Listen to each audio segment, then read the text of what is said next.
Hello everyone, hope you're having a wonderful night. So the day before is one of the more infamous indie games to be in development for years now. Now the two most notorious YouTubers who have covered this game from top to bottom are Kira TV and Force Gaming.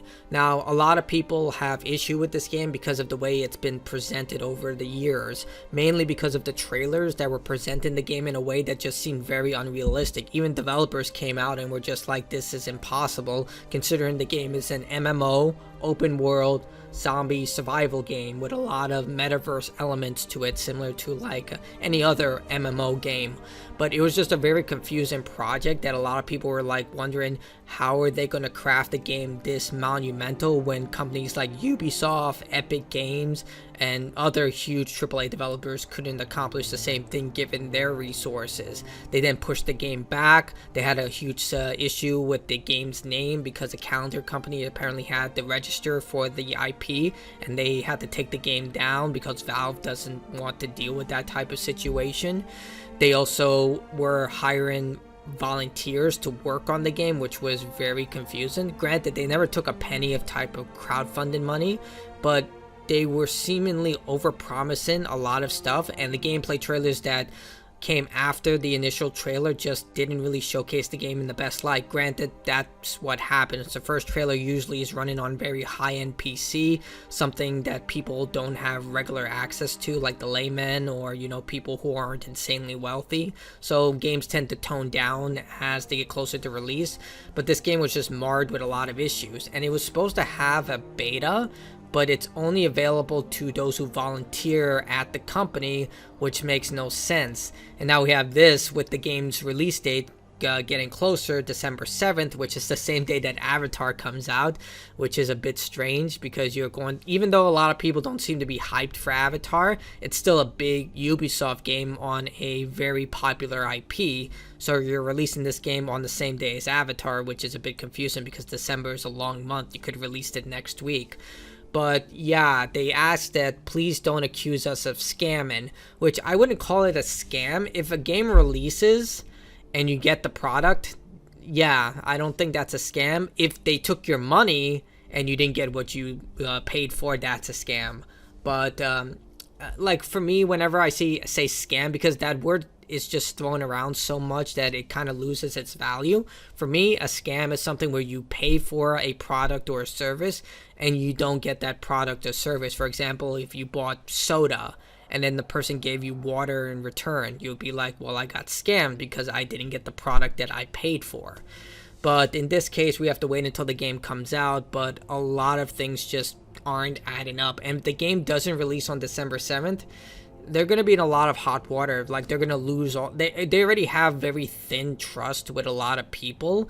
And again, the videos that have come out have not been exactly in the best light. So this week, the day before, will finally be released.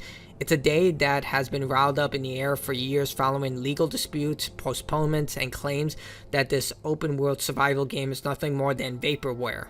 We'll have to wait and see. I mean, look... I'm always the person to give the benefit of the doubt. Like, my friends tell me I'm way too trusting and way too nice, but like it's gonna be very alarming that they're not gonna have like monumental issues, even if this game launches like in the same way that they did. People are gonna pick apart it regardless of how the game launches, but I suspect there are going to be major server issues because this game, even if it's as infamous as it is, they're going to have a lot of players who are going to dive right into this game.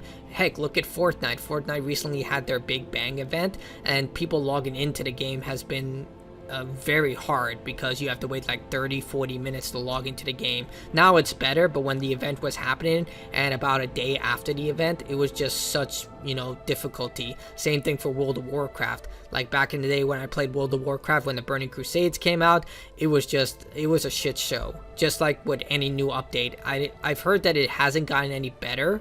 Like Blizzard still just doesn't really care to try and optimize the experience. I mean, most of the heads and founders of Blizzard have left, but you get what I'm trying to say here. Like, this is still a small company, and when big companies have issues with this, how is a small company going to handle all of it?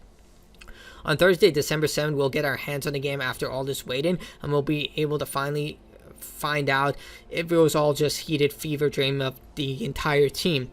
In a recent statement published before the game's release, the day before, its developer Fantastic revealed that it loves everyone and said it had created the game even for those who don't believe in them.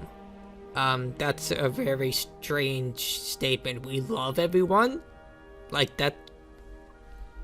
Like, the first thing that comes to my mind when I hear that is either cult. Like, I just think cult. Maybe it's just me. The team also pleaded with the internet, requesting that the gaming community doesn't accuse them of scamming. Well, wow, that's I mean, I get why they're saying it, but that's something you shouldn't say. Like, let your work speak for itself, but by saying that, you've already, like, poured gasoline on everything, because now people who are naysayers, well, I shouldn't say naysayers, people who are critical about your project, you just gave them more ammunition, because they can, if it doesn't turn out in the most optimum way possible, they're going to look at this statement and be like, we told you so. In the statement published on Twitter, several stern remarks were handed down by Fantastic. Please don't accuse us of scamming. That's not true.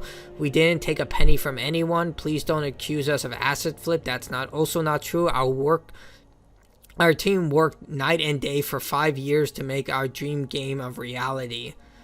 I mean, look, you can work hard on a project and it can still turn out crappy, but at the same time, it didn't help that you guys were kind of being very shadowy about the situation. Like, you didn't show active gameplay with people actually playing the game. I know there was that video of someone playing the game for like 5 seconds on Twitter with the controller, but I was like, just play the game live, and then everyone would have been like, shut up. Everyone would have shut up immediately. Like, if you played the game live, that would have been more than enough evidence, but you didn't do that. On top of it, it was the trailers, the volunteers, the delays, the day before IP issue. Like, all of these things weren't small things. They were all relevant evidence for their criticism towards you.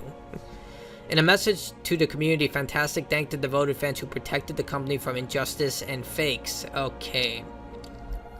It wasn't injustice and fakes. People provided criticism based on the evidence you provided them. Like, they looked at the trailers, actual game developers looked at the trailers, and they all said that this doesn't seem like it's possible. Like I said, if a company like Ubisoft, Epic Games, Microsoft, like, they haven't figured the stuff that you're trying to accomplish out, how are you going to do it? Like, that's the big question. If you do it, wow, that's going to be huge, but, you know, again, you never showed live gameplay of this, and it doesn't help with the fact that, again, the only people who are able to play the game are people within the company, which is even more alarming. I would assume that if you're having a beta for an MMO game, you would want as many players testing the game as possible. It's a tough time right now because no one expects the day before to deliver, but at the same time, we're also hopeful that it will. It's a fantastic game on paper, but we've seen so far how the project has been treated is enough to fill even the most optimistic gamer with doubt. Are you going to be invested in the day before on December 7th, or you wait for the review to drop? Honestly, I'm interested in trying the game, but again, at the same time, I've been burned so much. Like, the biggest burnt I've had recently was Gollum, and I just don't want to spend, well, not just Gollum, but Modern Warfare 3, and that's literally $160 combined, not including tax. So paying an additional fee for a game that I don't have full hope for is a tall order, considering, again, I've spent over $160 already this year on crap with Modern Warfare 3 and Gollum, so not entirely sure if I want to do this. Like, I don't know, like, it is my job and it'd probably be really good content, but honestly, we haven't seen much about this game. The game comes out in about 2 days, so yeah, maybe, we'll see. Unless someone wants to donate me the money to play the game, I'll buy it then. But yeah, that's gonna be it for me. What do you think about the day before? I'm still very, very questionable about this game, considering all the evidence that we've been provided about this title, the behavior of the developer, and all the issues that have manifested based on this game's, like, very questionable track history. But I'm also under the I'm also under the opinion that until the game releases, everything is subjective. It's the same thing I have with Kiryo's voice for Yang Ye voicing Kiryu Kazame in Like a Dragon Infinite Wealth. Even though I played the demo, and yeah, not exactly a fan of Yang Ye's voice acting for Kiryu. I still am hopeful when the game comes out that he'll step up, but we'll see. Like, until the game comes out, everything is subjective. But tell me what you think. Like, dislike, comment, whatever you decide to do. That's it for me. Have a good one.